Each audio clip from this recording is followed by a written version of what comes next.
Namaskar. Sarvebhyah pranamaha.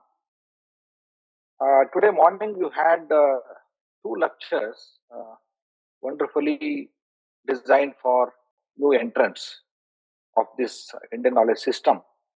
Especially very great teacher, very one of our great teachers, Professor Shashi Kumar Prabhaji has elaborated the very basic ideas and profound knowledge of Indian Anvikshiki. So even continuing that, very one of the bright young scholars, Dr. Srinivas, has elaborated how the knowledge has traveled through the history. I think both of these lectures have enriched your idea about the logical thinking, the reasoning of Indian knowledge system. Anvikshiki, very interestingly, is a Vidyasthana. We call it in Vidyasthana. It is one of the Vidyasthanas which is enumerated by, of course, many, including Kautilya in his Arthashastra, which is, of course, is uh, prescribed to all other branches. I mean, if you want to study any branch of sciences, you need to study this Anvikshiki. So in India too were enforced in studies. One is Anvikshiki and the other one is Vyakarana. Vyakarana today Vyakarana is replaced with mathematics. Whatever the function of mathematics was done by the Vyakarana in olden days. So Anvikshiki is reasoning and Vyakarana is of course mechanical process of the entire understanding. These two trainings were very important in our last 2000 years. So we can see if in our history, every student has to study these both. Today, I am going to take you to the another level of understanding of Nyaya Vaisheshika system. As I started in my earlier lecture, taking three notes. I'll start sharing. So, three aspects which I have already noted in my earlier lecture. One is external world and the internal world, that is cognition, content, cognition, and connotation or communication. Shabda, jnana, and prapancha. Shabda, artha, jnana. Shabda, jnana, artha. Keeping these three again, I proceed further.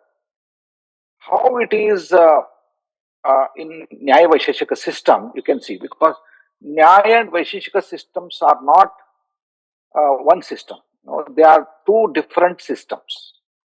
The Nyaya, initiated with Gautama, with the Gautama's Nyaya Darshana. He has authored the sutras, Nyaya Sutras, and of course, Vaisheshika starts with the sutras of Kanada. Therefore, you can see there are two different streams and they came together and they contributed to each other and they became one, which is like Ganga Yamuna Sangam. So Ganga starts somewhere and Yamuna starts somewhere and they meet at one point and they become one. So similarly, today's Tarka Shastra, of course, Nyaya Vaisheshika Shastra is one Shastra. Because this Vaisheshika Shastra is ontology. Nyaya Shastra is epistemology. If you club them together, you can see a nice amalgamation of epistemology and ontology. So before understanding of any Shastra, how it functions, you should understand the definition of Shastra itself. Shastra is, if you just see here, there are two adhikaris, Vakta and Shrota. There will be one Vakta. I am now delivering a lecture, and Shrota, you are the Shrota, audience. Then we too have one goal, that is Abhimata Phalam. And this Abhimata Phalam, if it is possible to achieve through some other sources, then you may not be interested in my lecture. Therefore, this is ananya sadhya, because no other sadhana is available to get this goal. And what is sadhana? There must be some sadhana which is artha, which is to be, which we both are trying to understand. That is the Vishaya of Shastra, which is not described by any other Shastra. Therefore, if you see this, the collection of sentences which describe the object that is not known from any other source and is cause for the objective which cannot be produced by any other factor or means is decided, which is decided by the teacher and taught.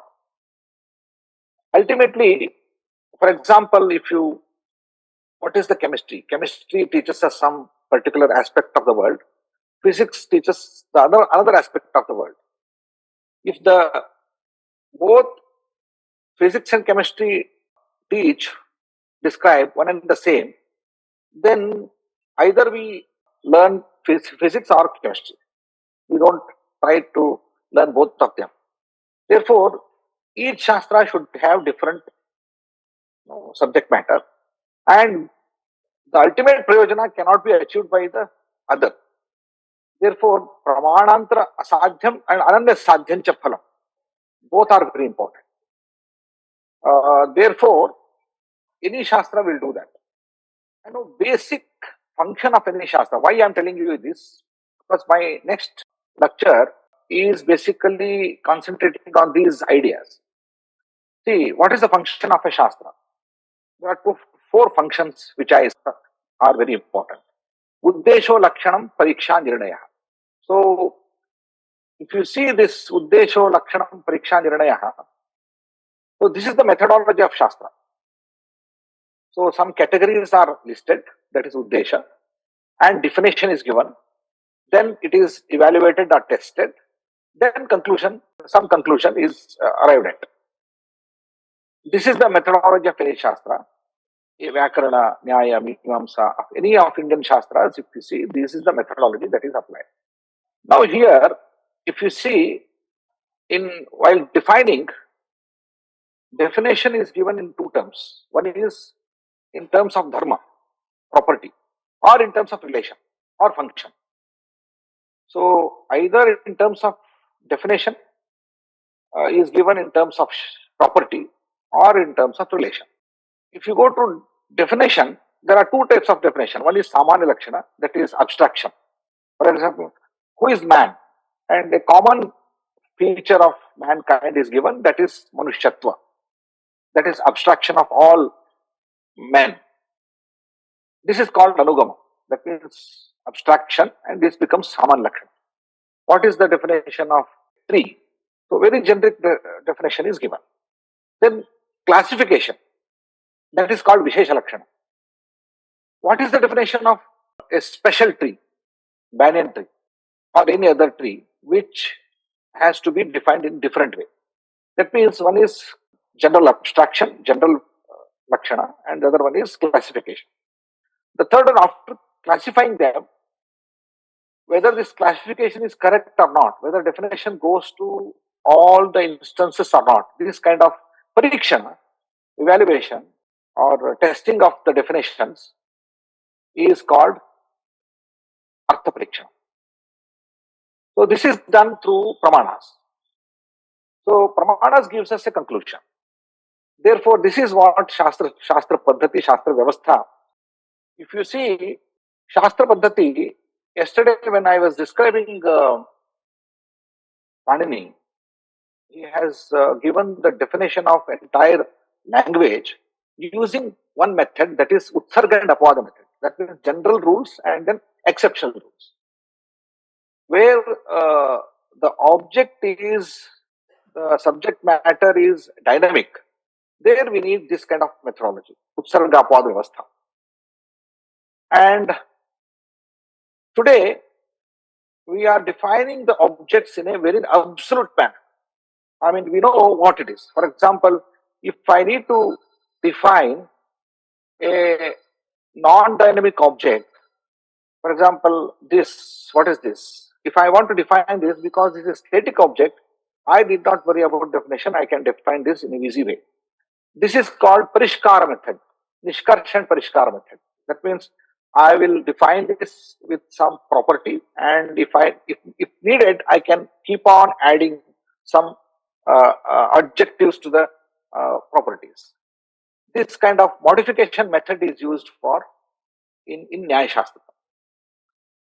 So, while conclusion, because conclusions are very important, to make a decision, pramanas are used because without pramana we cannot conclude.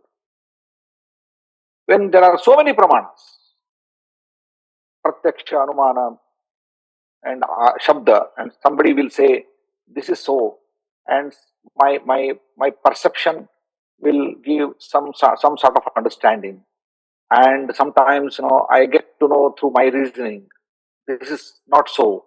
So when all the pramanas come together, then we need to evaluate them. I mean, which one is powerful than the other one? And then there are two methods are used for that. One is Laghava Tarka, which is very important. In all Shastras, we have used this. Laghava Tarka means whichever is has a lesser load, that is economy. For example, if there are two definitions, which is one is longer one and another one is very shorter one, I choose shorter one, because shortest way of understanding is always wanted in our Shastras. This is called economy, Laghava Tarka. The second one is reductionism. That means if something can be included in another Lakshana, then I will prefer the one which includes the other. This is called reductionist method. I try to reduce as minimum as possible.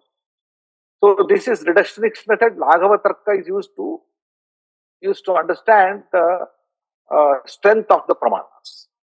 And lastly, to seek the truth, we use debate, Vada. And Vada has also a detailed methodology. I cannot argue for the sake of argument. There are methods to place the argument. Very clear. Today, if you go to court, then there is a methodology to place the arguments. Similar way, Vada methodology is also defined by Nyaya Shastra. Therefore, three things I have told. One is Lakshana Nirupana Paddhati. The second one is Pramana, and which one is acceptability of Pramana, decision making, which is called Nigamana. And the third one is tool for seeking truth, that is defining the Vada Paddhati. These three are the contributions of Nyaya Shastra.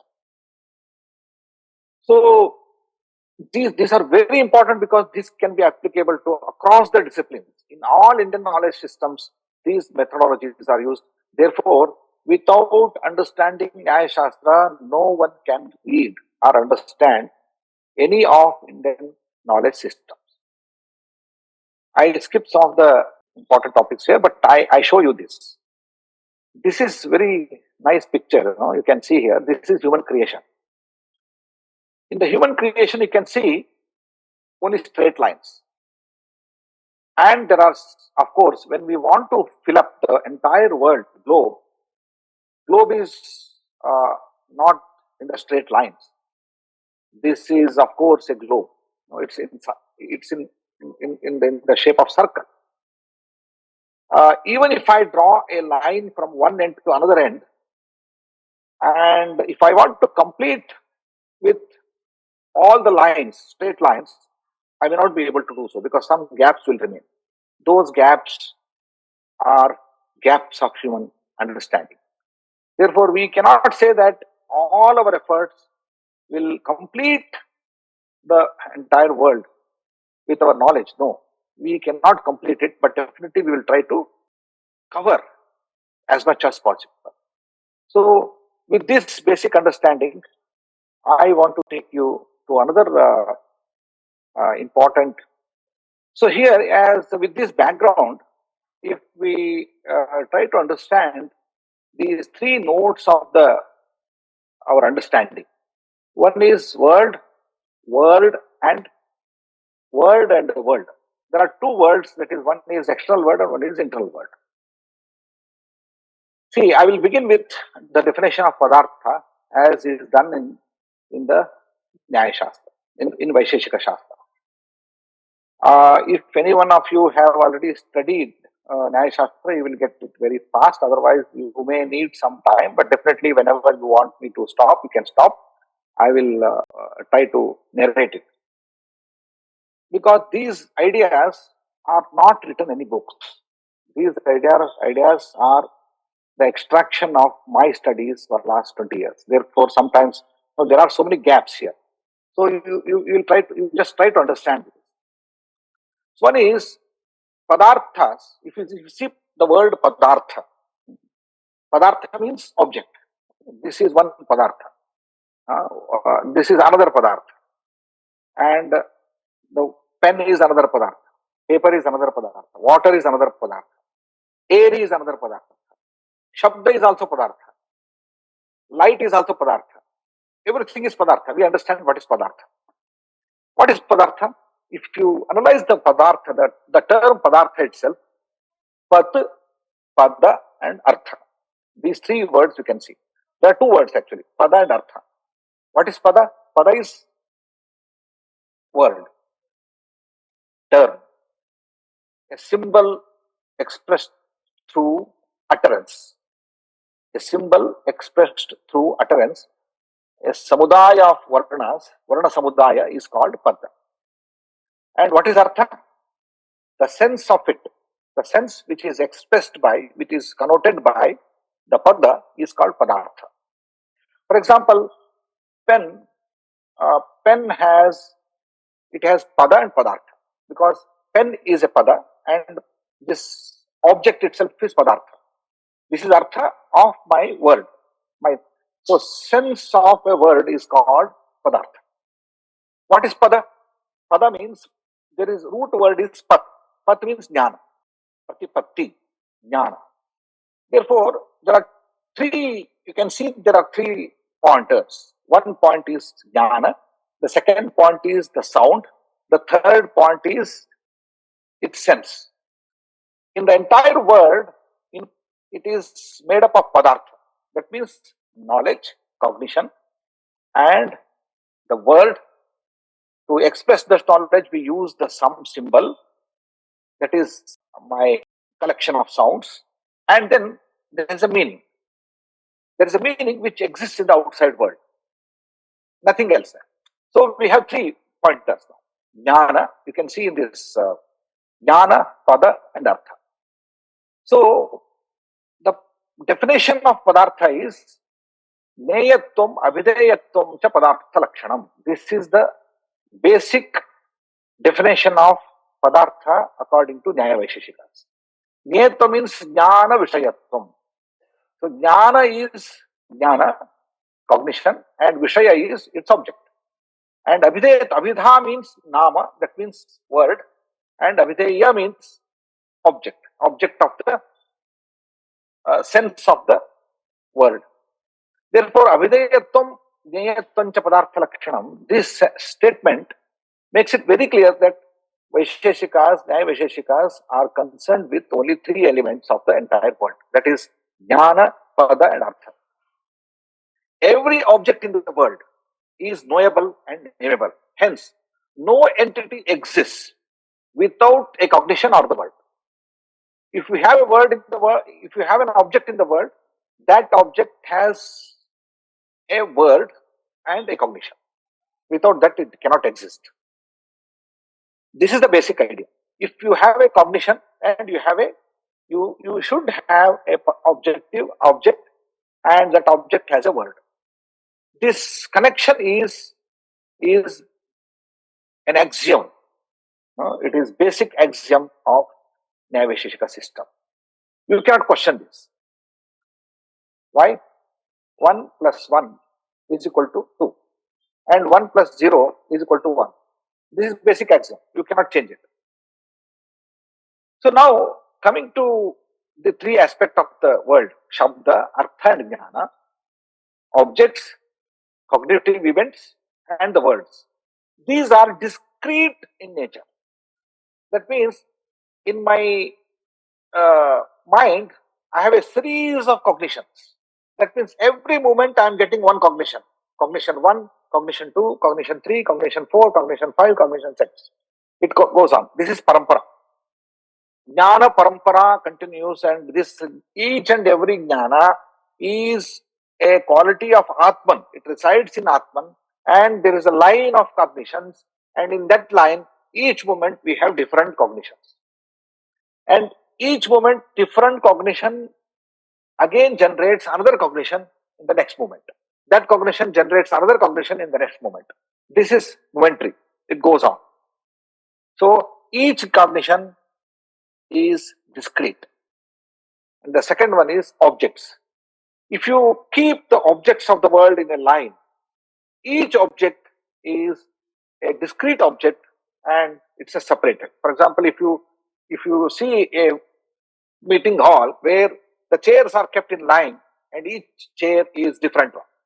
Likewise, each object of the world is different one. And the third one is word. Each word that we utter are different. Therefore, in a sentence, there are 10 words. And these 10 words together make a sentence. And those 10 sentences make a story. And the story makes a novel. So there are words which are elementary. So each word is discrete word and it is connected with other, and totally it makes a sense when it becomes a sentence. Otherwise, it does not have any meaning. It has only sense. Now we can see objects. There are two objects. For example, in this glass, there is water. Water and this glass, two are discrete objects, but they are connected because water resides in the vessel and it has some contact with the object. So these two are discrete objects, but they are in relation. They are in relation. Similarly, in a sentence, there are 10 words, they are in relation. Similarly, in my mind, there are cognitions, they are in relation. So discrete objects are related to the other object with a relation. So in that sense, in the word, you can see only these three: objects, words, and jnana, and the relation between them. This is what the entire world is. Now you can understand. See, for example, in a uh, pot, I can see some color, red pot. So in red pot, I can see some color in the pot. Color is property of that pot. Color is called dharma, property, and pot is called dharmi. Dharmi means it property holder. So you can see here dharma is related to dharmi, and that dharmi is again related to dharma. For example, in this glass there is a water. Water has some color. Color resides in water. Color is dharma and water is dharmi. And water resides in glass, therefore water is dharma and this glass is dharmi. This goes on like this. So entire world is situated like this. You can see there is a hierarchy, but everything is connected with this kind of dharma-dharmi relation. So relation becomes very important here. And can you see how many relations? I can say, according to me, the relations are of three kinds. So one is ontological relation. Physically, you can see that relation. If without that, physical world cannot move. One is, for example, in this glass, there is some water, and this water has contact relation with this. There is a relation called contact. My two hands are in contact. Now they are not in contact. This relation itself is contact relation is a relation. This is physical one. Similarly, samavaya. Samavaya is another relation. For example, color stays in the object, but you cannot separate the color. For example, if you take a paper, on paper you see paper is white, but whiteness of the paper cannot be removed. You cannot show whiteness and paper separately. That relation, that inherent relation is called samvaya. The third one is where you cannot see anything, but they are related. For example, you know, you cannot make them separate, but you cannot think them separate. Color and taste and fruit, color and the pot, still you can refer it with the two words. Where there are no two words, but they are there, such relations are called Sarupa relations. Nature itself, self relation. I will show the example later. So the second layer relations are connected through time, kala, tik, kriya, samanya. I belong to the category of mankind. So this belongingness is a kind of relation. And I belong to this time. This is through time. The two brothers are related because they are born in different time zones. Some people in the same time zone, people will born, but they are in different places. So the place, time, and universe, common category, all these are different sort of relations. There is one more relation, that is abhava, which is very crucial. Negation of something exists. For example, if I remove some book from my table, and there it is not that table, there is no book in the table, but abhava of the book exists on the table. You can see that abhava. This abhava is also a kind of abstract idea, which you cannot see, but you can see. When you think of a topic, when you think of a book, and you think of a person in your room, if he is not present, then you immediately will say he is absent. That means his absence is present. Tasya abhavaha vartate. I can feel his absence. Absence means abhava. So this kind of conceptual relations we have developed. The third role is cognitive relations. That means for example, jnana and its vishaya. When I see something, some object, and my jnana and that vishaya both are connected through some sort of vishayata relation, objecthood relation. This is possible with jnana, cognition, ichha, desire. You will desire something. Without something, you cannot desire. Therefore, desire and dvesha, prayatna, and sanskara. All these qualities will need some sort of object. Therefore, this objecthood relation is also a relation which is a cognitive relation. So, with these three types, and Sanyoga, Samvaya, Sarupa are ontological relations. Now, with this, I can build the entire world. You can see now. I have objects. It's like using some blocks, creating the big city. If students are given some blocks, basic blocks, and if they know how to build the building, then they will build the building. Similarly, I am building the entire universe using these building blocks and the relations, various relations. But building blocks have two different types of building blocks. That means there are in the objects in the world, there are two types. One is nitya object, it's eternal. There are certain things which are eternal. There are certain objects which are non-eternal. There are some objects which are bhava, and there are some objects which are absence. These two distinctions are very important, because when I connect, for example, time exists everywhere, it is eternal. And direction exists everywhere, it is eternal. Space exists everywhere, it is eternal. But the objects like pot, pen, paper, body, these are not eternal body, these are non-eternals. That means they come into being and they disappear. They come into being and they disappear. So these non-eternal objects are called anitya objects. When you bring non-eternal objects into the world, then you need a separate relation called karyakarana bhava. When you bring eternal objects into the world, then you need a vyapti. See, space, if space, you accept the space, and the space exists everywhere. It pervades everything. It is all pervasive.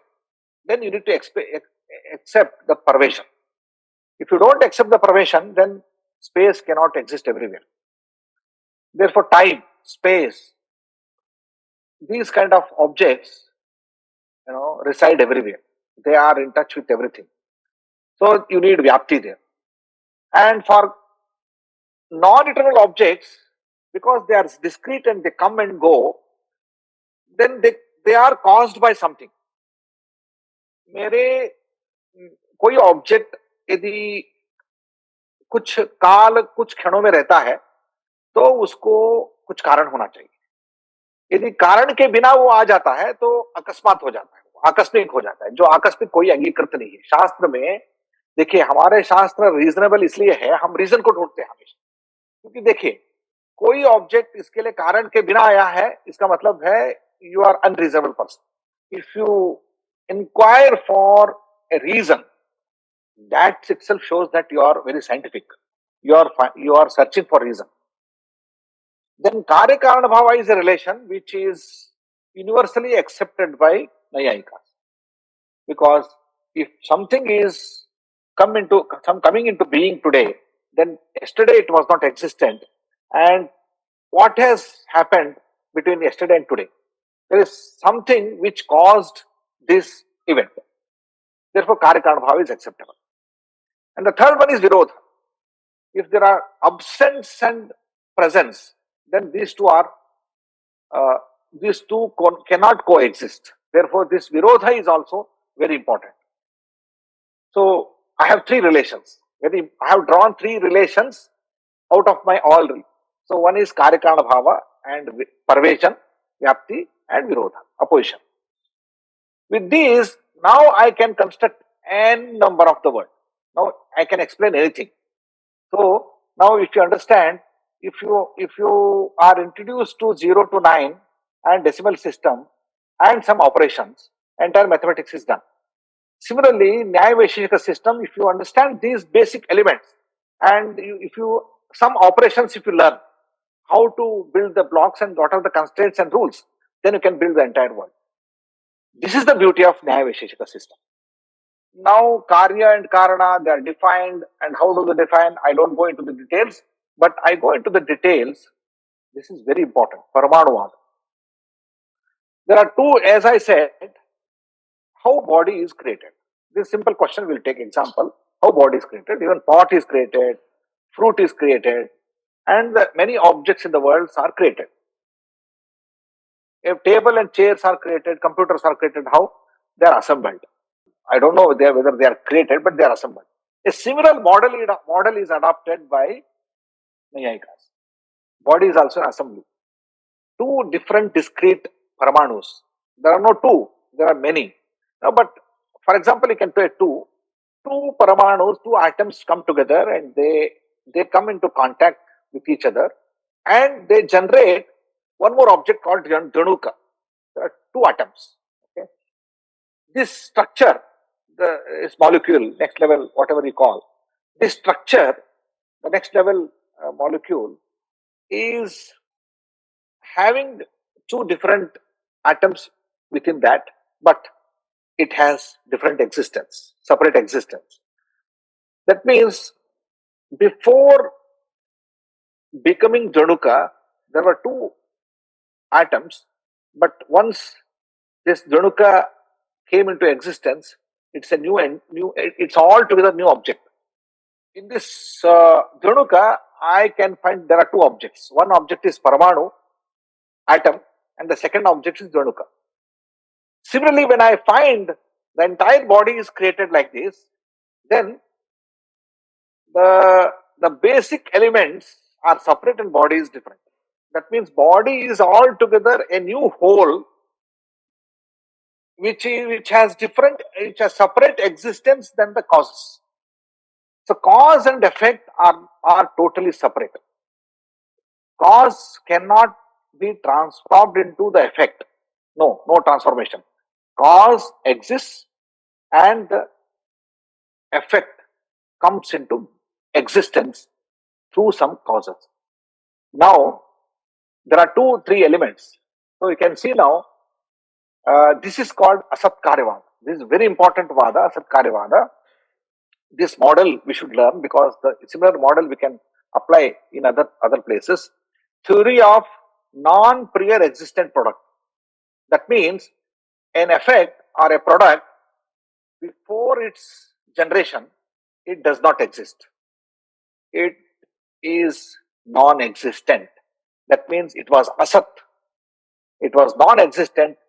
All of a sudden, with the help of the causes, it came into existence. A non-existent effect comes into being after the function of the causal factors. The whole is totally new being. That means, for example, a hospital is created.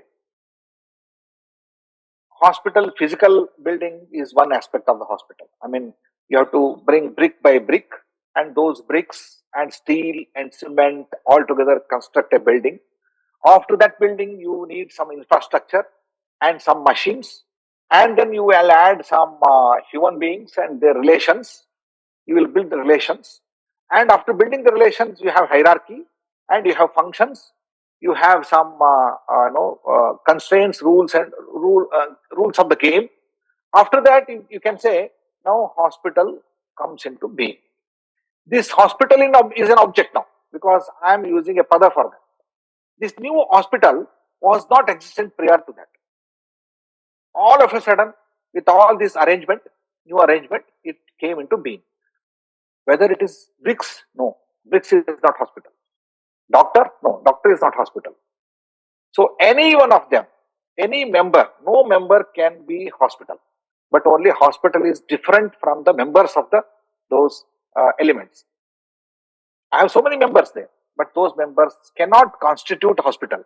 Hospital is altogether created a new one. Therefore, this kind of new idea is given by Vaisheshikas.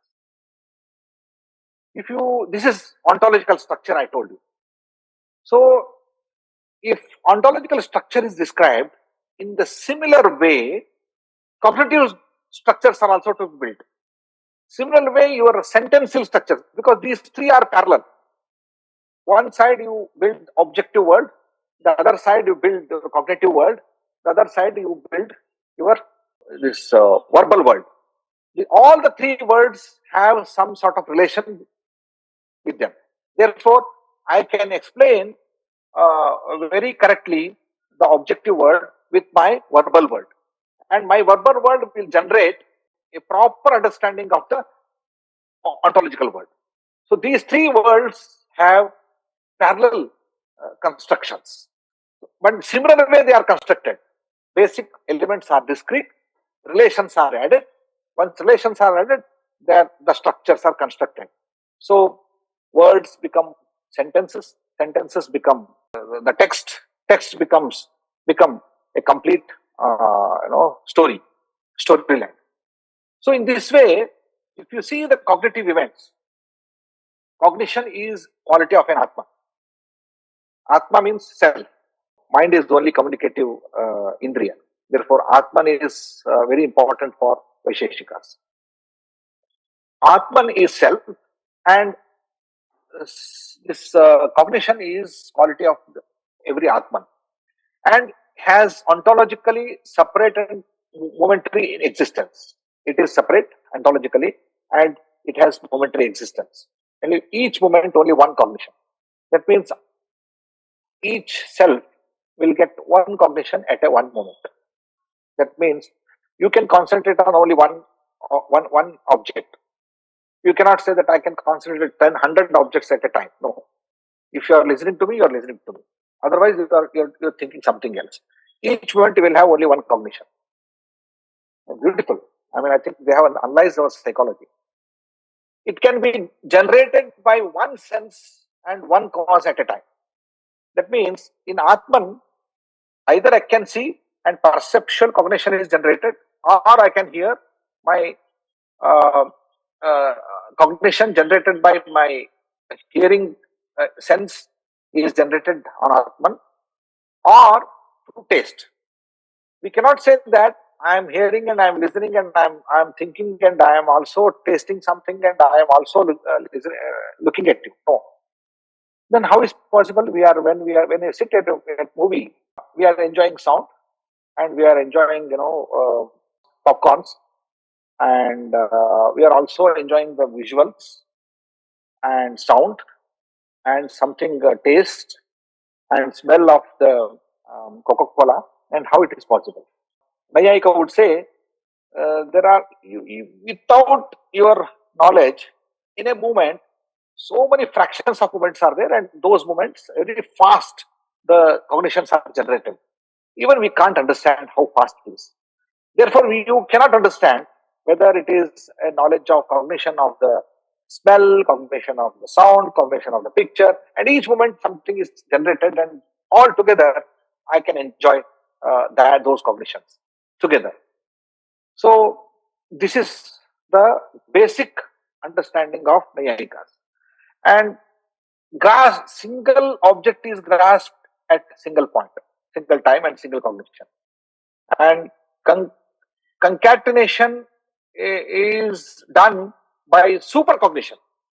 See, now there are so many cognitions are generated. For example, if I see a picture, there are so many different colors, and when I see that, this supercognition will give me a grand picture. Otherwise, there are so many colors.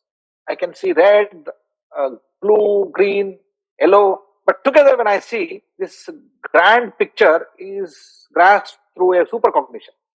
Similarly, in our mind, so many cognitions are generated. My supercognition will cognize everything together.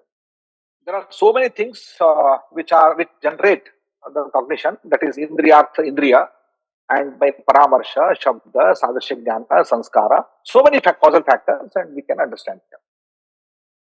What is the structure of each cognition? In each cognition, I will find three elements. One is prakara, samsarga, and vishesha. You can see again. As I said, in a pot, there is something water which is dharma and pot is dharmi, and there is a relation. Similarly, in a cognition, if I cognize it as it is a mobile, then mobile is dharmi, it is called vishesha, and its functions are prakara, and there is a relation between them. This sansarga is contact, some kind of relation. It's instead of contact, I should say relation. So if I see a mobile with a particular color and particular brand, and brand is prakara and mobile is vishesha, and relation between them is relation. So in each cognition, I can see only three elements. And if I build this entire thing, I can understand even complex knowledge, complex cognitive structures I can understand, analyze, and then. So this is the level of, see, I tell you, give example, very beautiful examples, how knowledge, cognitive science, how Nayayikas have developed this science of cognition. There are some discussions about our own cognitive understanding. When I say, I have seen a person going there, I have seen a person moving in the night, then the question will arise, what you have seen? What was the color? You said it's moving. So movement is a kriya.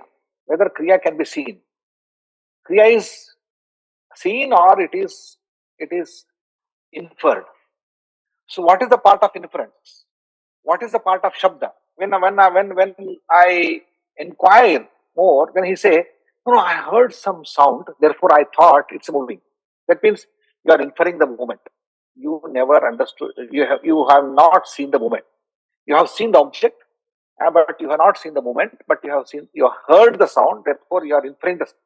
So, what part of the knowledge is inference? What part of knowledge is perception?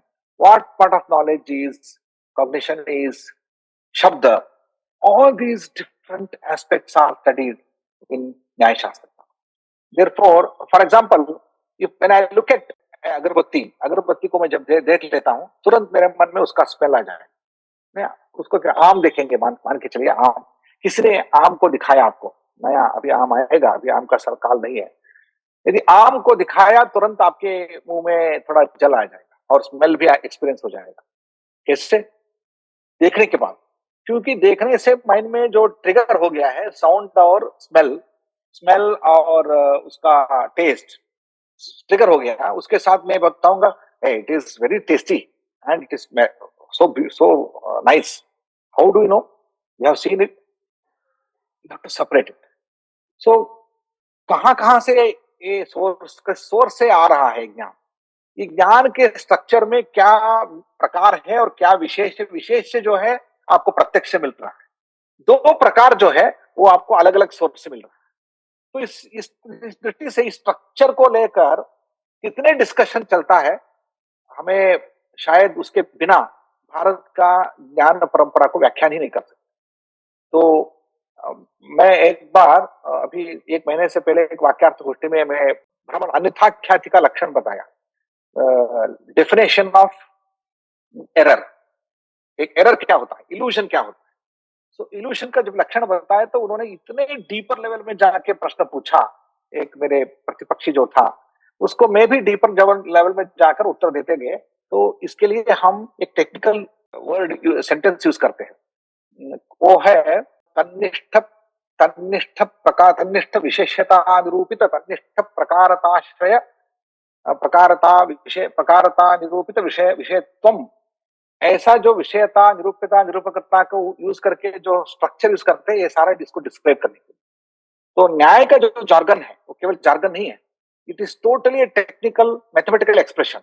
आपको बिल्कुल बिना संदेह mathematical expression दिया जाता है, उसका हम मैं पिक्चर बना सकता हूँ, उस पिक्चर से आपको क्लैरिटी मिलेगा कहां से कहां तक हम गए हैं।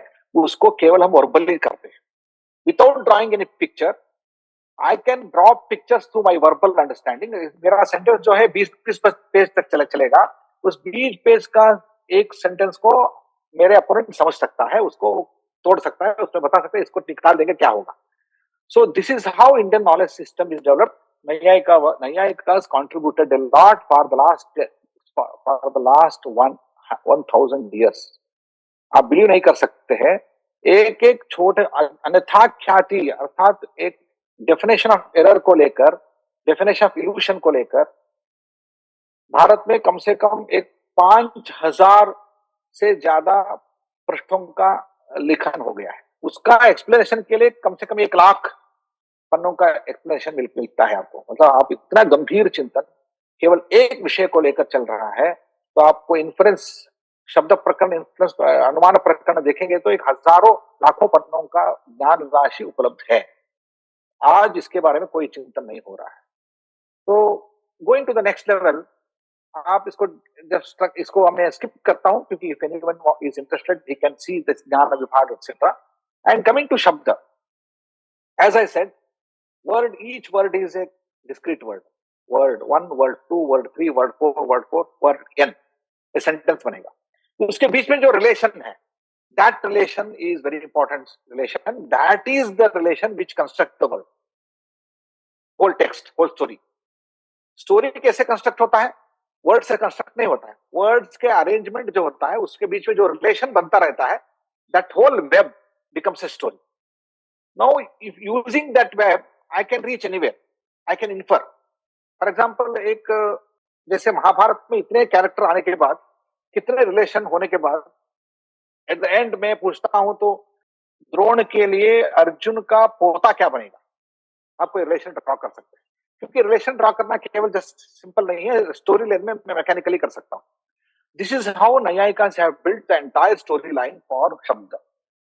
सो I will leave this part and now I want to take some questions before conclusion। तो आपको अभी एक आइडिया हुआ होगा कि 3 ही एलिमेंट हमने देखा है, एक ऑब्जेक्ट, एक ज्ञान और वर्ड शब्द। ये तीनों को कैसे पैरेलल रिलेशन बनाते हुए एक रिलेशन के आधार पर पूरा वर्ल्ड दुनिया का खड़ा कर दिया है न्यायिकों ने। एक प्योरली रीजनेबल, प्योरली इसको हम बोलते हैं कंस्ट्रक्शन का मॉडल है, इसके आधार पर पूरे न्यायिकों की दुनिया बनी है। और मैं एट द एंड में इतना ही कहना चाहता हूं, यहाँ पर भारत में हमारे दर्शनों को प्रेजेंट करने के आइडिया जो होता है उसमें गलती हुई है। मैं हर एक फिलॉसफी के क्लास में बताता रहता हूँ, भारत के दर्शन कितने प्रकार के हैं यदि पूछेंगे, सब कोई बोलेगा, क्योंकि आपको एक टेक्स्ट बुक में आपको दिया गया है वही बोलेगा, आस्तिक और नास्तिक। कुछ ऑर्थोडॉक्स दर्शन है और कुछ नॉन ऑर्थोडॉक्स रिलेशन है, दर्शन है। कौन कौन है? नास्तिक कुछ दर्शन है जो नास्तिक है, उसमें बौद्ध है, जैन है, जो वेद को नहीं मानते, बाकी सब वेद को मानते हैं। वेद के आधार पर पूरी दुनिया बनी है, मतलब पूरे इनके इनके सोच है जो वेद के आधार पर बनी है। इसका मतलब है ये जस्ट बिलीव करने वाले बिलीवर्स है। कहाँ ये गलती आ गई मुझे पता नहीं। I don't know how people badly narrated Indian दर्शनास।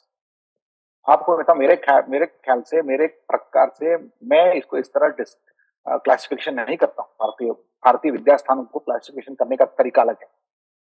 मैं कहता हूँ हइतुक और अहैतुक। भारत में दो प्रकार के दर्शन हैं। एक है जो बिल्कुल रैशनल है, हइतुक है, मतलब हेतु के आधार पर, रीजन के आधार पर दर्शन बने हैं, ओनली रीजन। और कुछ और दर्शन है जो अहैतुक है, मतलब हेतु को छोड़कर, रीजन को छोड़कर शब्द या शब्द या प्रत्यक्ष के आधार पर वो प्रमाण मानकर चलते हैं। तो अभी हइतुक शब्द मैंने मानेंगे तो आपको बौद्ध, जैन, चारवाक, नैयायिक, सांख्य, योग सारे हइतुक हैं। मतलब कितने भी आते हैं तो 60-70% ऑफ आवर दर्शन आर हइतुक दर्शन, हेतु के आधार पर, केवल रीजन के आधार पर। तो हमारे दर्शनों को क्यों ऐसा पिक्चर दिया गया ऑर्थोडॉक्स से? इससे बाहर ला के आना है दुनिया को। So with this words that means our ancient darshanas are totally rational, because I tell you, नैयायिकों का जो मत है उसमें ईश्वर को मानते हैं। ईश्वर को कहां से क्यों मानते हैं? ईश्वर को वेद ने बताया, श्रुति बताया, या किसी ने बताया, इसलिए वेद ईश्वर को नहीं मानते। इसलिए मानते हैं कि पूरी दुनिया जो चल रही है उस दुनिया को, प्रपंच के क्रिएशन के पीछे कोई कॉज होना चाहिए। कॉज के बिना इफेक्ट नहीं बनता है। मैं तो कार्य कारण भाव मान चुका हूं, तो कार्य कारण भाव मान के लिए, उस कारण मानने के लिए मुझे ईश्वर मानना पड़ेगा। मतलब ईश्वर यानी कोई ये नहीं है पावर, इसके पीछे कॉज है। मेरे लिए पूरी दुनिया के लिए कॉज है, कारण है, वही ईश्वर है। उसका नाम ईश्वर कर दो, ईश्वर नाम कुछ भी कर दो, मुझे मेरे लिए वो कारण है, मतलब केवल कारण है वो। और श्रुति क्यों मानना चाहिए, वेद क्यों मानना चाहिए? क्योंकि उस कारण से वो आया है, वो इसलिए वो प्रमाण है। तो इसका मतलब है रीजन के आधार पर पूरी प्रमाण की दुनिया को खड़ा करने वाला एक शास्त्र, ये न्याय वैशेषिक शास्त्र है। इसको ठीक ढंग से समझना और मॉडल के रूप में उसको खड़ा करना, ये हम सब का जिम्मेदारी है। मैं आपसे अनुरोध करता हूँ, don't go into the text and उसका ट्रांसलेशन से मत बनिए। आप वो पढ़िए उसको। मेरा निवेदन ये होगा, नया मॉडल खड़ा करेंगे, उस नया मॉडल के आधार पर हम इन शास्त्रों को समझेंगे और बच्चों को समझाएंगे। इन्हीं शब्दों से मेरा वक्तव्य समाप्त करता हूँ। सर नमस्कार। नमस्कार सर, आपकी जो स्लाइड 8 थी, 8वीं स्लाइड, वो क्या प्लीज एक्सप्लेन कर सकते हैं? और दूसरा, आपकी 11वीं स्लाइड में आपने कहा था क्वालिटी ऑफ आत्मा, ये दो चीज समझ में नहीं आई। 8वीं साइड इसका मतलब है आप कार्य कारण भाव। जी जी जी, वो समझ में नहीं आया। और ये क्वालिटी ऑफ आत्मा, यस, कार्य कारण भाव आई हैव स्किप्ड एक्चुअली। वो तो it takes a lot of time, therefore I skip, but definitely cause and effect relation, इससे मुझे ये बताना है कि cause and effect relation is very important relation. उसमें देखिए, इफ यू थिंक टाइम को एक लाइन समझेंगे तो उसमें हर एक मूवमेंट में एक गैप है। मतलब टाइम को T1, T2, T3, T4, T5 ऐसा लाइन में खड़ा कर देंगे तो पहला काल में, पहला क्षण में कारण होगा, दूसरा क्षण में कार्य होगा।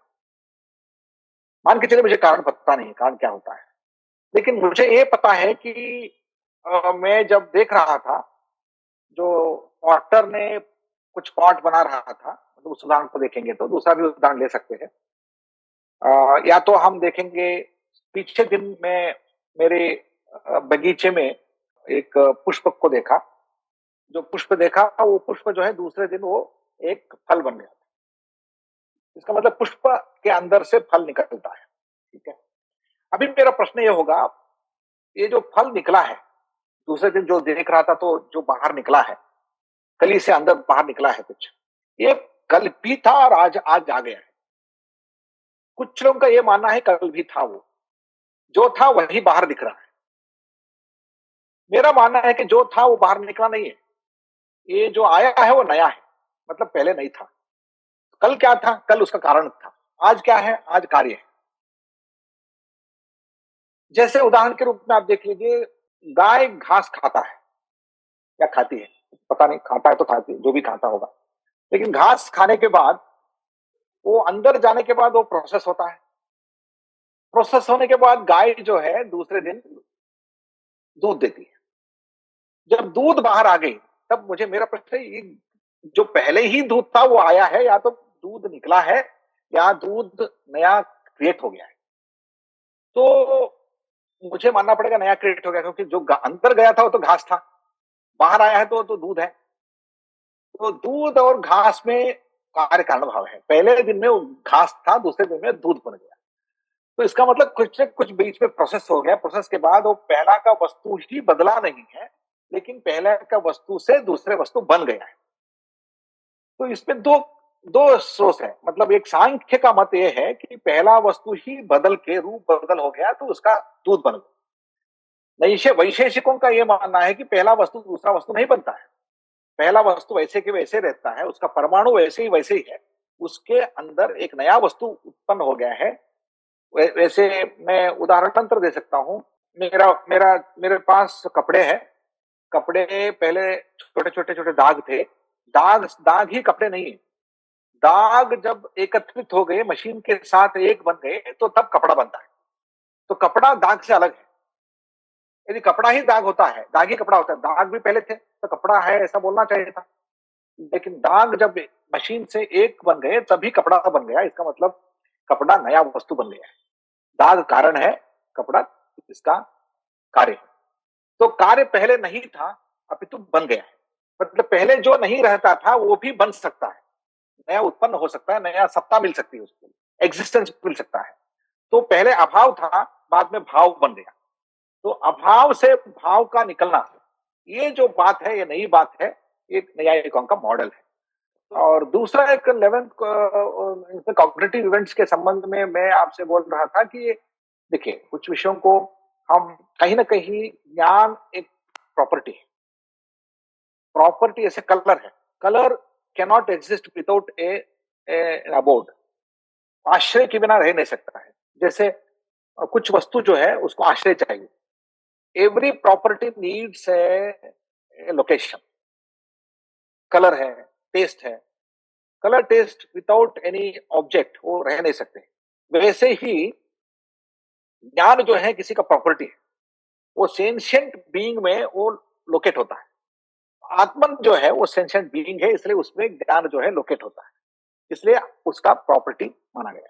क्योंकि हमने देखा नहीं है, बाहर जो दुनिया है, पॉट पेन कंप्यूटर में ज्ञान को देखा नहीं है। इसलिए ज्ञान is a property of sentient being. तो इसका उनका मानना है। Namaste, sir. Myself नमस्ते। Deoskar from Chhattisgarh. Sir, you mentioned three elements in the basic axiom of Nyaya, that is Gayatvam, Abhidhayatvam, cha Padartha Lakshanam. In this, one of the elements is Gayatvam. The second one is Abhidhayatvam. I am unable to find the third one. देखिए, वहां ज्ञेय में ज्ञा का part ज्ञान है, और यह का पार्ट जो है ना वो ऑब्जेक्ट है। सिमिलरली अभिधेय में अभिधा का पार्ट, अभिधा जो है पद है, और यह जो है वो विषय है। तो यह पार्ट को आप अलग करेंगे तो यह पार्ट मिलकर पदार्थ बनेगा। और ज्ञान और अभिधा, ये दोनों वर्ड एंड ज्ञान है। समझ गए? तीन आ गया ना वहां पर। तो ये अभिधेय में दो पार्ट है। अभिधेयम अभिधानम शब्द से बना हुआ है, सर। हाँ, अभिधान से बना है। Abhidhan is made up of dhatu, which means the symbol, the word. Simple, correct word. इसमें नॉलेज कहाँ से कन्वर्ट हो रहा है? हाँ, मैं बताता हूँ। उसके यदि, इसलिए मैंने शब्द ज्ञेय है ना, ज्ञेय, तो उसके दो वर्ड बना दिया मैंने, इसलिए आपको ज्ञान। ज्ञेय, ज्ञेय जो है वहां ज्ञान है, ज्ञान से बना है, और वहां यह है वो ऑब्जेक्ट है। और अभिधेय में अभिधा वर्ड से बना है, तो यह जो है ऑब्जेक्ट है। ये तीन ही टोटल तीन बन गए। पदार्थ में तीनों है। देखिए वहां पद में पद शब्द जो है वर्ड है, उसमें पद रूट जो है ना, रूट पद वो ज्ञान है। रूट ज्ञान से बना है, पद से बना है, और पद जो है वर्ड है, और अर्थ जो है वो ऑब्जेक्ट है। तीन हो गए वहां पर। तीनों को मैंने डिवाइड कर दिया बस। सर एक और क्वेश्चन मैंने कल आपसे पूछा था, शायद स्पष्ट नहीं हो पाया था। मैं पूछना चाह रहा था कि आईकेएस के व्हाट, व्हाई एंड हाउ को आप कैसे देखते हैं? जो आपने किम केन कथा भावेत कल चर्चा की थी न्याय के संबंध में, वो आईकेएस के संबंध में, चूंकि हम लोग हमारा अंतिम सेशन है अब ये, अब उसके बाद चर्चा का अवसर मिलेगा नहीं, तो मैं समझा कि आप उपयुक्त व्यक्ति होंगे पूछने के लिए। हाँ, देखिए मेरा पूरा लेक्चर जो था उसी के आधार पर था, किम भावेत केन भावेत कथम भावेत। देखिए मैं क्या किया यहाँ पर, मैंने दो लेक्चर्स में जो किया है वो किम भावेत केन भावेत कथम भावेत। केन भावेत हमारे साथ कुछ पूरा नॉलेज का टेक्स्ट है, कमेंट्रीज है, और उसके बहुत बड़ा नॉलेज सोर्स है। एक केन भावेत नॉलेज सोर्स, नॉलेज सोर्स से हमें निकलना है। क्या निकलना है? केवल वहां जो लिखा गया है उतना ही अंडरस्टैंड करेंगे तो मीनिंगफुल नहीं रहेगा, क्योंकि नई दुनिया है, नया मॉडल है। तो नया मॉडल के आधार पर उसको नया मॉडल निकालना है। अभी जो मैंने जो दिखाया है वो नया मॉडल है, ये वही के सेम वहां जो कहा गया उसी को मैंने बताया नहीं, उसका एक नया रूप से खड़ा कर दिया। और कथम भावेत, इसको हमें एक नई दृष्टि से देखनी होगी, क्योंकि आज की समस्या जो है, आज की दुनिया में हमारे सामने जितने भी डिफरेंट डिसिप्लिन आ गए हैं, क्योंकि एक कालखंड में भारत में जो ये जो दुनिया आज की दुनिया है वो दुनिया नहीं थी, आज की समस्या नहीं थी, और आज की दुनिया का स्ट्रक्चर भी नहीं था, आज की दुनिया का रिलेशन भी नहीं था, लेकिन ये सारे आज के हैं, इसके लिए वो अप्लीकेबल है। तो कथम भावेत अप्लीकेशन करना है, कथम भावेत थ्रू एप्लीकेशन, नॉलेज को अप्लाई करना, तब आपको इस दुनिया के नए नए प्रॉब्लम्स को समाधान मिलते रहेंगे। तो के न शास्त्र शास्त्र ज्ञान है ना, तो शास्त्र ज्ञान हमारे पास है। किम भावेत मॉडल, मतलब न्यू मॉडल्स डिराइव करेंगे, न्यू मॉडल के साथ आज की दुनिया के समस्याओं के लिए परिहार ढूंढने के लिए शास्त्र ज्ञान का उपयोग करेंगे। ये तीन प्रश्न का मेरा उत्तर है। नमस्ते सर। यस सेकंड, नमस्ते सर मेरा क्वेश्चन है कि आपने बोला कि जब आप सेंटेंस बोलते हैं कोई, तो एक के बाद एक वर्ड्स के बीच में रिलेशनशिप्स बनता है, तो जो लोग बोल रहे हैं उनके भी वर्ड्स के बीच में रिलेशनशिप्स बन रहे हैं। ऐसे ही जब फिनोमेनोलॉजिकल स्टडीज होते हैं रिलीजियस टेक्स्ट के ऊपर, उसके अंदर ये पढ़ा जाता है कि रिलीजियस टेक्स्ट को एक बोलने के तरह से भी समझा जाएगा, लेकिन जो पढ़ रहे हैं वो लोग अपने रिलेशनशिप्स बनाएंगे और उनकी इंटरप्रिटेशंस डिफरेंट होंगी। तो how can we manage between these two? और जो नए स्टडीज आए हैं उसमें तो कई सारे रिलीजियस टेक्स्ट के अंदर सोशल मीडिया और टेक्नोलॉजिकल इन्फ्लुएंसेस का भी इम्पैक्ट देखा जा रहा है रिलेशनशिप्स क्रिएट करने में बिटवीन द टू वर्ड्स। तो अगर इतना सब कुछ कंफ्यूजन है तो how do we create a meaning, and then how do we understand कि ये करेक्ट मीनिंग है या दूसरा करेक्ट मीनिंग है? Yes, it's a very tough question but it's a very interesting question.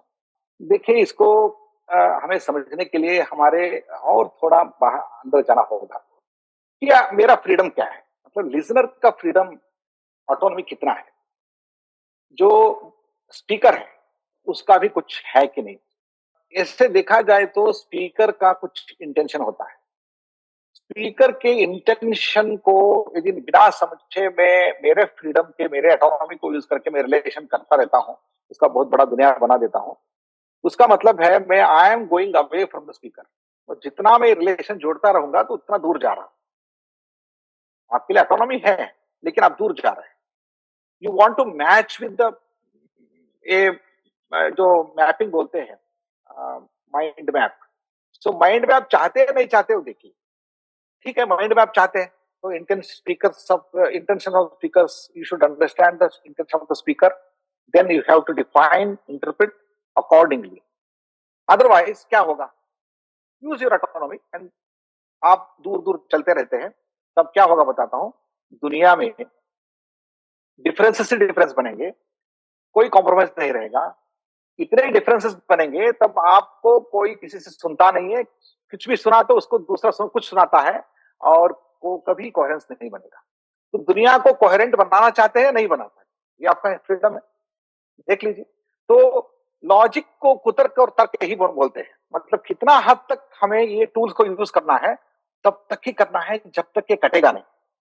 जब कट जाएगा तो उसको यूज नहीं करना है।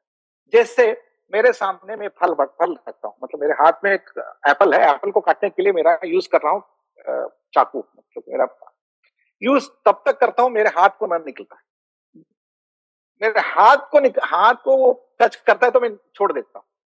तो आपके जो भी इंटरप्रिटेशन टूल है, इस इंटरप्रिटेशन टूल रिलेशन जो भी हम फ्रीडम फ्रीडम के साथ करना चाहते हैं, तब तक ही करिए जब तक दुनिया बचे। Does it make sense? You can still argue. No, it's a bit complex because if we want Yeah, it's to, bit like I work in AI and ML. So if I want to create a system to interpret, like if I want something to take a decision according to one of the shastras, how will I make that system if there is so much confusion? Coming to your point, very specific point. If you want to use AI, तो open ended problem के लिए solution कोई आज तक है मुझे पता नहीं चलता, ऑल डोमेन स्पेसिफिक है। when you want to work in a domain specific area, then definitely your knowledge is limited and your interpretation tools are limited and your inputs are limited, then definitely will be successful. Otherwise it's very difficult even for human being open ended question को कोई human being answer नहीं कर पाएगा। इसलिए ये जितने भी AI tool होंगे, इसको डोमेन स्पेसिफिक डेवलप करना पड़ेगा, उतना ही यूज करना है जितना वहां जरूरत है। जैसे open ended tools, open ended सभी कंटेंट इनपुट को यूज करेंगे तो कुछ नहीं निकलेगा वहां से, केवल मतलब गार्बेज निकलेगा। मतलब not subjective, only objectives. Yes. नमस्कार सर। सर, जो पदार्थ की व्याख्या मिलती है तो जो मानवीय भाव हैं उन्हें भी नाम दिया गया है और जाना जा सकता है, तो क्या यहाँ के अनुसार जो ये दर्शन है, इन भावों को भी पदार्थ की श्रेणी में रखा जाएगा? मेरा एक प्रश्न है। और दूसरा प्रश्न, ये जो धर्मी और अधर्मी की बात है, तो जैन दर्शन में धर्म और अधर्म का उल्लेख आता है। धर्म गति का कारण है और अधर्म स्थिति का कारण है। उदाहरण दिया जाता है कि मछली जल में तैरती है तो जल धर्म है, और वृक्ष पृथ्वी पर स्थिर है तो पृथ्वी जो है यहाँ पर अधर्म है। तो क्या इसका उससे कोई संबंध है?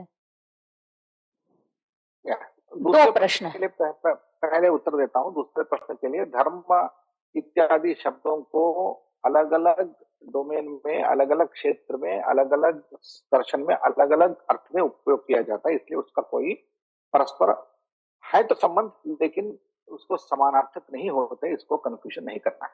इसलिए जैन का धर्म अलग है, क्योंकि एक गुण शब्द देखिए, गुण शब्द जो है, when it becomes a symbol इन व्याकरण, वो तो गुण यानी ई ऊ का गुण माना गया है। ई ऊ दो शब्द का जो सिंबल है गुण है। और आप काव्यों में देखेंगे तो गुण क्या होता है, वो जो गुणवान, राम उदार है, राम सत्यवान है, ये गुण है। लेकिन आप पर्टिकुलरली न्याय वैशेषिक में देखेंगे तो गुण अलग है। और ऐसे ही धर्म शब्द जो है अलग अलग अर्थों में उपयोग किया गया है, तो अलग अलग दर्शन में अलग अलग अर्थ में उपयोग किया गया, इसलिए समानार्थक एक ही शब्द नहीं है। उसका लाइन ऑफ थिंकिंग एक ही है, लेकिन उसको एक मानकर हमें दूसरे दर्शन के संबंध में प्रश्न नहीं कर सकते, इसलिए वो धर्म अलग है, ये धर्म अलग है। दूसरे प्रश्न के लिए उत्तर, पहला प्रश्न के लिए उत्तर ये होगा, yes, Nyaya Vaisheshika system is defining the entire world including human feelings. आप जो भी मुझे दुनिया के ऑब्जेक्ट दीजिए, उसका मैं न्याय वैशेषिक सिस्टम के टर्म्स पर मैं उसका डेफिनेशन कर सकता हूं। आप कुछ भी दीजिए, यदि न्याय वैशेषिक पुराने काल में जो दिया है उतना ही कर दिया तो आज न्याय वैशेषिक नहीं होगा। मैं आज के न्यायिक हूं, मैं आज के न्यायिक होने के नाते दुनिया में कोई भी वस्तु दीजिए मुझे, मैं उसका डिफेंड कर सकता हूं। यदि कणाद के सामने या गौतम के सामने, वाचस्पति के सामने यदि ये दुनिया होती, वो कार को उदाहरण कार देते तो कार के साथ ही डिफरेंट डिफिनेशन करते। उनके पास कॉर्ड था और उनके पास वो था, इसलिए वो उस दुनिया का वर्णन किया है।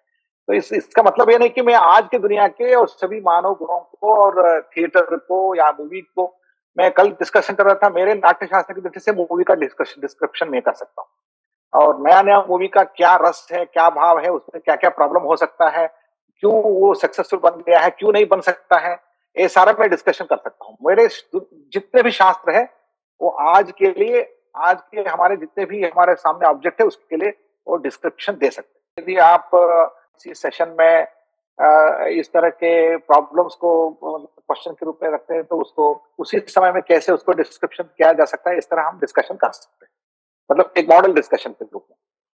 प्रणाम सर, मैं प्रीति वर्मा। प्रणाम।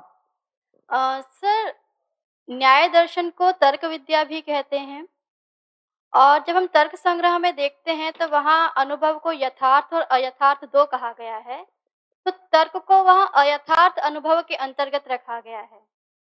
तो उसके विषय में थोड़ा सा आप बताएं कि तर्क को यहाँ पे अयथार्थ कहा गया है। ये तो आप बहुत डीप पर चला गए, ये तो ठीक है, ये प्रश्न तो बहुत डीप है। देखिए, तर्क जो है, तर्क में दो पार्ट है। एक प्रिजम्पशन है, कुछ अजम्पशन करते हैं। फॉर एग्जाम्पल, इफ आज यदि यहाँ रेन होता तो मैं कार्यालय नहीं आता, ऐसा है कुछ मेरा क्वेश्चन स्टेटमेंट हो सकता है। लेकिन आ गया हूं इसलिए बारिश नहीं हुई है। ये बारिश होता है, यदि आज बारिश होता मैं नहीं आता, मैं यहाँ आया हूं इसलिए बारिश नहीं हुई। तो ये जो तर्क है, तर्क का पहला पार्ट देख लीजिए, यदि होता तब मैं नहीं आता, लेकिन तो ये तो फैक्ट नहीं है। जो फैक्ट नहीं है, जो फिक्टिशियस पार्ट है, जिसके बारे में हमने कल्पना की है, वो पार्ट यथार्थ है। इसके आधार पर हम कंक्लूजन में आ रहे हैं। मतलब जो फिक्टिशियस है, केवल कल्पना मात्र है, जो एग्जिस्ट नहीं करता है, जो रियल नहीं है, उसके आधार पर जो कंक्लूजन किया गया है वो तर्क इसलिए यथार्थ है, लेकिन वो प्रमाण के अनुकूल है। आप कंक्लूजन उससे बना सकते हैं। कभी कभी आप ट्रूथ से भी कंक्लूजन बना सकते हैं, अच्छी कंक्लूजन बना सकते हैं। कभी कभी यथार्थ कल्पना के आधार पर भी कंक्लूजन अच्छी बना सकते हैं। तर्क इससे उदाहरण है। You got the point? Thank you so much, sir, for all your time and support to this FTP. हम बिल्कुल आखिर तक पहुंच गए हैं अभी। हाँ, एक विषय मुझे क्लोज का, बिफोर क्लोजिंग में बता रहा था आपको। सो आइटम का कंक्लूजन, मेरा कंक्लूजन जो है, आपके सामने 3 डायमेंशन मैंने रखा था। Content in terms of causation, no I connect the entire thing. Content in terms of causation, कार्य कारण भाव के आधार पर पूरी दुनिया बनी है, number 1। Cognition in terms of configuration, जो नॉलेज बना है वो कॉग्निशन बना है, जो उसके अंदर कॉन्फ़िगरेशन है, कुछ स्ट्रक्चर है, उसका कॉन्फ़िगरेशन है। और तीसरा है कम्युनिकेशन, जो शब्द है वो इन टर्म्स ऑफ कनोटेशन बना है, मतलब किस शब्द का कौन सा अर्थ को कनेक्ट करता है, इसके आधार पर पूरी दुनिया बनी है। तो वर्ल्ड, नॉलेज एंड वर्ल्ड, इसके मूल बेसिक स्ट्रक्चर जो बना है वो content in terms of causation, cognition in terms of configuration, communication in terms of connotation. ये मेरे लेक्चर का पूरा एक सार भाग था। तो उसके आधार पर मैं actually fundamental schools of thought जो है, न्याय वैशेषिक, सांख्य योग और भर्तृहरि, मीमांसा एंड बुद्धिस्ट, इन 5 को मेरे सामने रखा था एक काल में। लेकिन अभी न्याय वैशेषिक मैंने फोकस किया, वही के व्याकरण पर फोकस किया। मुझे किसी ने पूछा तो क्या करना है इसको लेकर, समझ लिया आगे क्या करना है। देखिए, पुरातन इतिहास में क्या हुआ है, न्याय वैशेषिक के आधार पर पूरी आयुर्वेद विद्या हमारे भारत में खड़ी है। आयुर्वेद विद्या को समझने के लिए औषध जो कैसे बनता है, कैसे बनाते हैं, उसकी पूरी फिलॉसफी जो है वो वैशेषिक से बना है। जो कंपोनेंट कैसे जोड़ा जाता है, एक कंपोनेंट जोड़ने से नया कैसे निकलता है, मतलब पहले जो दधी और मधु या मधु और दूसरे वस्तु, उनके कॉम्बिनेशन के आधार पर जो परिणाम निकलता है, ये न्याय वैशेषिक फिलॉसफी के आधार पर करें। आप मधु और, आयुर्वेद के टर्म्स से बता रहा हूं मैं, मधु और पानी दोनों मिलाकर खाएंगे तो एक है। पहले मधु खाने के बाद में पानी पिएंगे उसका परिणाम अलग है, और पहले पानी पीने के बाद मधु लेंगे तो उसका परिणाम अलग है। रात को लेंगे तो अलग है, सुबह लेंगे तो अलग है, दही के साथ लेंगे तो अलग है, दूध के साथ लेंगे तो अलग है। तो सारे जो कॉम्बिनेशन बना है वो न्याय वैशेषिक फिलॉसफी के आधार पर बना है।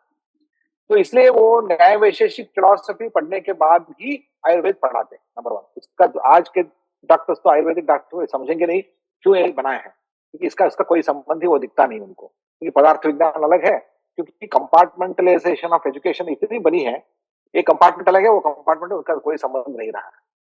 तो दूसरा क्या है, जो आयुर्वेद में बहुत बड़ा चैप्टर है वो प्रमाण को कैसे यूज करना, डिबेट कैसे करना। क्योंकि आज भी एक रोगी आया तो आप बड़े बड़े हॉस्पिटल्स में एक डॉक्टर्स के एक टीम होता है, टीम डिसीजन लेते हैं, एक व्यक्ति डॉक्टर नहीं डिसीजन नहीं लेते, उनका टीम डिसीजन लेता है।